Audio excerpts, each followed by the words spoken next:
ওসমানদা, শরীর ভালো নেই ওসমানদার, কিন্তু ওসমানদার পুত্র ছেলে জামশেদ ভাই আমাদের সঙ্গে এখানে রয়েছেন। জামশেদ আলী, বুদ্ধদেব বাবুর গাড়ির যিনি চালক, তার সন্তান, তিনি আমাদের সঙ্গে রয়েছেন এবং আমাদের সঙ্গে রয়েছেন ক্যাপ্টেন শৈবাল ঘোষ। খুব ইন্টারেস্টিং দুজন মানুষ এই মুহূর্তে রয়েছেন। বুদ্ধদেব ভট্টাচার্যকে খুব কাছ থেকে দেখেছেন, তার কাজগুলো দেখেছেন। একজন ওসমানদা, যিনি তার বাবাকে দেখেছেন বুদ্ধদেব ভট্টাচার্যর গাড়ি চালাতে দীর্ঘদিন ধরে, বহু ভিভিআইপিকে নিয়ে এবং তাদের সাথে কথোপকথন বুদ্ধদেব ভট্টাচার্য যখন গাড়িতে করতেন তখন ওসমানদারা দেখেছেন। এবং জামশেদ আলীর পাশাপাশি ক্যাপ্টেন শৈবাল ঘোষ সিঙ্গুরের যে ফ্যাক্টরি, সেই ফ্যাক্টরির প্রথম নিরাপত্তা আধিকারিক ছিলেন। যখন রতন টাটা ফ্যাক্টরিটা তৈরি করে, টাটার প্রথম নিরাপত্তা আধিকারিক, সিকিউরিটি ম্যানেজার হিসেবে ক্যাপ্টেন শৈবাল ঘোষ ছিলেন। শৈবালবাবু, আপনার সাথে আমি একটু পরে কথা বলছি, আমি সিঙ্গুরেও আসবো, কিন্তু আমি প্রথমে জামশেদদা আপনার থেকে জানতে চাইব, বুদ্ধদেব বাবু, আজকে আমি দেখছিলাম যেভাবে আপনারা কান্নাকাটি করছিলেন, এত ফেমাস একটা মানুষ সাধারণ জীবনে কীরকম ছিলেন? 0001 আর 0002 এর গাড়ি, সেটা নিয়েই চলতেন চিরকাল। কীরকম ছিলেন লোকটা? মানে বলতে গেলে কথা শেষ নেই।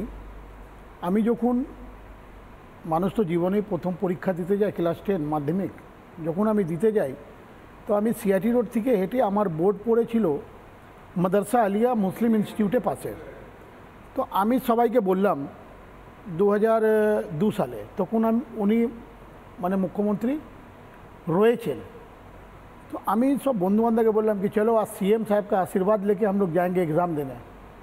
तो चीफ मिनिस्टर इज माने नॉट सा मैटर ऑफ जोक्स, मैंने सबाई घाबड़े गए बंधु बांधव जी, चीफ मिनिस्टर तार आशीर्वाद नहीं जाए। हम लोग हाँ चलो ना, कोई बात नहीं है, वो बहुत साधारण इंसान है, वो हम लोग से मिलेंगे। দেখা করেছিল বলছি তখন আমার একটু ভয় লেগেছিল যে আমি তো বলে দিয়েছি বন্ধু বান্ধবকে, কিন্তু উনি দেখা করবেন কিনা জানি না। কিন্তু আমি টাইমিং জানি যে ঘর থেকে বেরোবেন উনি 9টা নাগাদ, আর 9:13-তে উনি আলিমুদ্দিনে ঢুকে যাবেন। আচ্ছা, এটাই রুট ওনার একদম সারা জীবন। প্রতিদিন 9টার সময় গাড়ি নিয়ে আসতে হতো একদম রেডি করে। একদম তো একদম গেছি, একদম ঠিক 9:13 আলিমুদ্দিনে আমরা দাঁড়িয়ে আছি, আর 10টা থেকে পরীক্ষা শুরু হবে। তো পাশেই মুসলিম ইনস্টিটিউট মাদ্রাসা আলিয়া। তো গেছি, যাবার পর ঠিক ওখানে গেটে দাঁড়িয়ে আছি।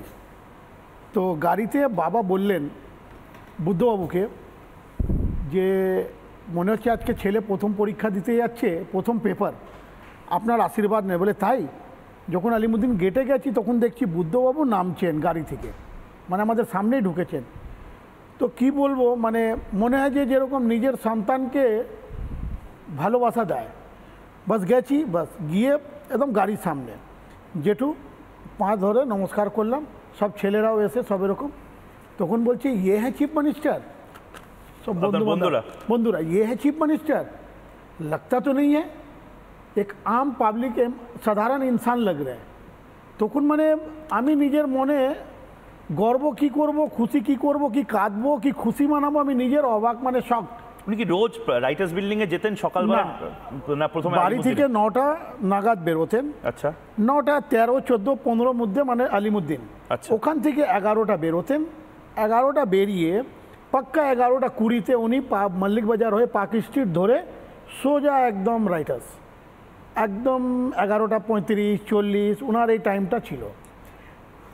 ওখানে যতই ভাইটাল মিটিং হোক উনি কিন্তু, আমি যতদিন আমার এখন পর্যন্ত মানে 2011 সাল অবধি, 2016 সাল অবধি আমি যা দেখলাম যে উনি 1:10-এ রাইটার্স থেকে বেরোবেন।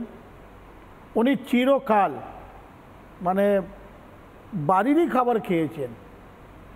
টাকা পয়সা, গাড়ির মধ্যে টাকা পয়সা বা বড় সড়ো ব্যাপার স্যাপারের কিছু ব্যাপার আছে? দেখেন, আমি আজ পর্যন্ত মানে কি বলবো, আর ওনার নামে যদি কেউ বলে যে গাড়িতে প্রচুর টাকা পয়সা এই সেই ব্যাপার, আপনারা কোনো দিন কলকাতায় দেখেছেন? আজকে হোক ইয়া 10 বছর আগে হোক, বড় কাউন্সিলর, নেতা, মন্ত্রী এদের দেখেছেন ড্রাইভার এবং কি তার পরিবাররা, তাদের দেখবেন হাব ভাব একটা চলাফেরা আলাদা। আজকেও যাবেন আমার বাবা একটা টুটা ভাঙা খাটে, কালকে আমার ওয়াইফের সাথে ঝগড়া হয়েছে কি কার্পেন্টারকে তুমি ডেকে দিচ্ছ না, খাট ভেঙে যাচ্ছে। তো বাড়িতে আমাদের যদি একটা কোনো বড় দিওয়ান যদি কেউ পেয়ে যায়, মানে দিওয়ান পালং সুন্দর একদম, তাহলে বাংলা মানুষ যা বলবে তাই শুনবো। বুদ্ধদেব ভট্টাচার্যের আমার ঘরে আর বুদ্ধবাবু ওই একটা খাট, যেরকম ঘরে যেরকম উনি জীবনযাপন করেছেন সেরকম আমরাও করেছি, এখনো করছি। উনি মানে আপনি এবং আপনার পরিবার ওনার ড্রাইভার বা চালক ছিলেন, আপনারাও যে জীবনযাপন করতেন সাহেবও সেই জীবনযাপন করতেন? এখনো আমার বাড়িতে মাদুর পেতে ঘুমানো হয়। বুদ্ধদেব ভট্টাচার্য ওই ছোট্ট ফ্ল্যাটেই থাকতেন? ছোট ওই গভর্নমেন্ট কোয়ার্টারে। মানে দুর্নীতির সাথে, মানে তার মানে সাদা পাঞ্জাবিতে দাগ পড়েনি? কেউ লাগাতে পারবে না আজ পর্যন্ত। চ্যালেঞ্জ করে বলছেন? 100% কেউ লাগাতে পারবে না। সাদা পাঞ্জাবিতে কোনোদিন দাগ লাগেনি, আমি দাগ দেখিনি। আপনি দেখেননি, অনেকে দেখতে পারে, হতে পারে। বেশ, আপনি যে সবাই যে বুদ্ধবাবুকে ভালোবাসবে তার কোনো মানে হয় না। ঠিক। কেউ পর্ণব মুখার্জিকে ভালোবেসেছেন, তো বুদ্ধবাবুকে কেউ অনেকে বাসেনি। ঠিক। সবাই যে শাহরুখ খানকে যে মানে বুর্জ খলিফার যে অ্যাড ফ্রি হয় শাহরুখ খানের, তো ওর ফ্রিতে হতে পারে, সবার তো ফ্রিতে হবে না, সবাই তো শাহরুখ খান হয়ে যাবে না। মনে থাকবে 100%। ক্যাপ্টেন, আমরা সাধারণ মানুষরাই বুদ্ধদেব ভট্টাচার্যকে নিয়ে এই সেলিব্রেশন, তার জীবন, তার লাইফ, সেটা নিয়ে সেলিব্রেশন করব। কিন্তু যেহেতু আমার সাথে ওসমানদার ছেলে এই মুহূর্তে রয়েছেন, জামশেদ ভাই রয়েছেন এই মুহূর্তে, লাল বাতিতে অনেক কিছুতে, অনেকের চিংড়ি মাছে অ্যালার্জি হয়, বেগুনে অ্যালার্জি হয়, বুদ্ধদেব ভট্টাচার্যের লাল বাতিতে নাকি অ্যালার্জি ছিল। বুদ্ধদেব ভট্টাচার্য লাল বাতিটা বালিগঞ্জ ফাঁড়ির পর থেকে বন্ধ করে নাকি ওসমানদা এবং বাকি যারা চালক ছিলেন তাদের বলতেন, আমি আস্তে করে যাব যাতে করে বিরক্ত না হয় এবং রাত্রে করে সমস্যা না হয়। আমি এটা আগেও শুনেছিলাম, কিন্তু আজ প্রতিবেশী যারা রয়েছেন তারা আমাকে বললেন, অদ্ভুত লাগলো আজ। বুদ্ধদেব ভট্টাচার্য, যিনি লালবাতি, সাইরেন, হুটার, এই সমস্ত কিছু অনেকটা অ্যাভয়েড করে চলার চেষ্টা করতেন, আজ তাকেই ভিভিআইপির মতন শকটে করে নিয়ে যাওয়া হলো, হুটার বাজিয়ে নিয়ে যাওয়া হলো। একবার দেখি সেই প্রতিবেদন এবং তারপর আমি সত্যিটা জানার চেষ্টা করব। দেখি একবার। প্রাক্তন মুখ্যমন্ত্রী বুদ্ধদেব ভট্টাচার্যকে এই যে গাড়ি, যেই শকটে করে শেষবারের মতো নিয়ে যাওয়া হবে, ভিভিআইপি ট্রিটমেন্টে লাল বাতি এবং সাইরেন বাজিয়ে বুদ্ধদেব ভট্টাচার্যকে নিয়ে যাওয়া হবে। কিন্তু বুদ্ধদেব ভট্টাচার্য শেষ দিনে এই রাস্তার এই পাড়া থেকে সাইরেন বাজিয়ে, কনভয়ে এবং লাল বাতিতে বেরোচ্ছেন, কিন্তু কোনোদিন এটা বহু যারা প্রতিবেশী আছেন তাদের মধ্যে থেকে অন্যতম রতনদাও এই মুহূর্তে রয়েছেন, কোনোদিন বুদ্ধবাবু এই রাস্তায় লালবাতি বা সাইরেন করে আসতেন না, বন্ধ করে দিয়েও জ্বালানি, কোনোদিনও হুডারও চালায়নি। বালিগঞ্জ ফাঁড়ি থেকে হুডার বন্ধ করে উনি ডাইরেক্ট চলে আসতেন, সাধারণ মানুষের মতন চলে আসতেন। মানে এরম একজন কৃতিত্ব লোক, এরম একজন ভিআইপি লোক কোনোদিনও জানাতো না যে উনি এখানকার চিফ মিনিস্টার। মানে কখন আসছেন কখন যেতেন বোঝা যেত না, কখনোই বলা যায় না। আমার পাড়া ছেলে তো আমরা জানতাম। মানে চিফ মিনিস্টার সাইরেন অফ করে লালবাতি বন্ধ করে, বন্ধ করে মাইপিয়া রোড থেকে বন্ধ করে দিত, মাইপিয়া রোড থেকে, এটা আমরা জানি।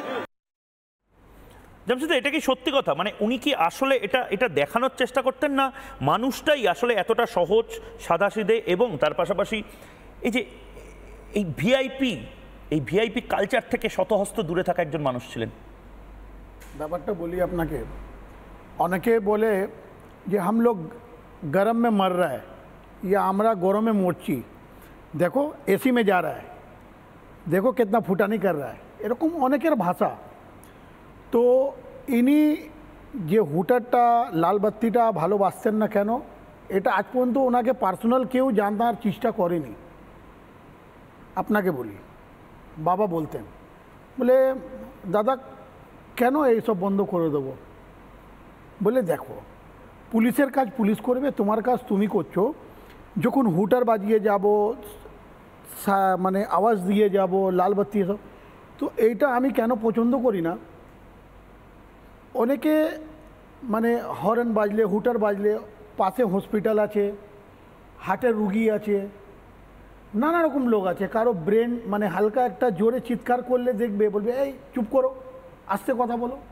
তো এরকম নানা রকম আমাদের আশেপাশে লোক বসবাস করে, এ ডিস্টার্ব যেন না হয় বলে উনি এটাকে বন্ধ করে দিতেন। আর এই যে সিঙ্গুরের কথা ক্যাপ্টেন যে বলছিলেন, সিঙ্গুরের সময় তো আপনারা দেখেছেন, সেই সময় মানে তখন তো প্রচুর প্রেশার ছিল এবং দেখেন প্রেশার ছিল, বাড়িতেও আক্রমণ হয়েছিল শালবনীতে, আমার মনে আছে, ল্যান্ডমাইন বিস্ফোরণ হয়েছিল। দেখেন ল্যান্ডমাইনের যে কথাটা, আজকে আরও 2-4 জন রিপোর্টার সাহেব আমাদেরকে ফোন করে জিজ্ঞেস করছেন ওখানে ঘটনাটা কি ঘটেছিল না ঘটেছিল সেটা পুরো সারা বাংলার লোক জানে, ঠিক আছে। উনি কোনো সময় তৃণমূল, বিজেপি, কংগ্রেস কোনো সময় নাম নিয়ে কোথাও কাউকে আক্রমণ করেননি। যে কোনো পার্টি চায় আমি ভালো কাজ করব, আমার যেন নাম হয়, যে কোনো পার্টি। আমি যদি আজকে একটা ছোট পার্টি তৈরি করি XYZ, আমি চাইবো যে যেন ভালো কাজ করি, আমার নাম হয়।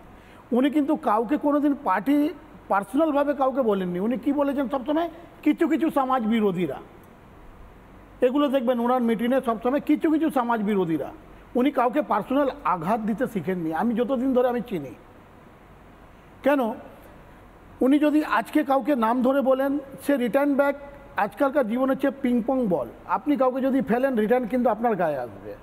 উনি কিন্তু সেটা কোনোদিন কাউকে বলেননি, উনি সমাজ বিরোধী। এবং আজকে আমি দেখছিলাম মানে আপনি তো জানবেনই, গৌতম দেব বুদ্ধদেব ভট্টাচার্যকে দেখতে এসেছিলেন। গৌতম দা তো দীর্ঘদিনের বন্ধু। বুদ্ধদেব ভট্টাচার্যের গাড়িতেও বহু মিটিং আমরা দেখেছি গৌতম দেব করেছেন।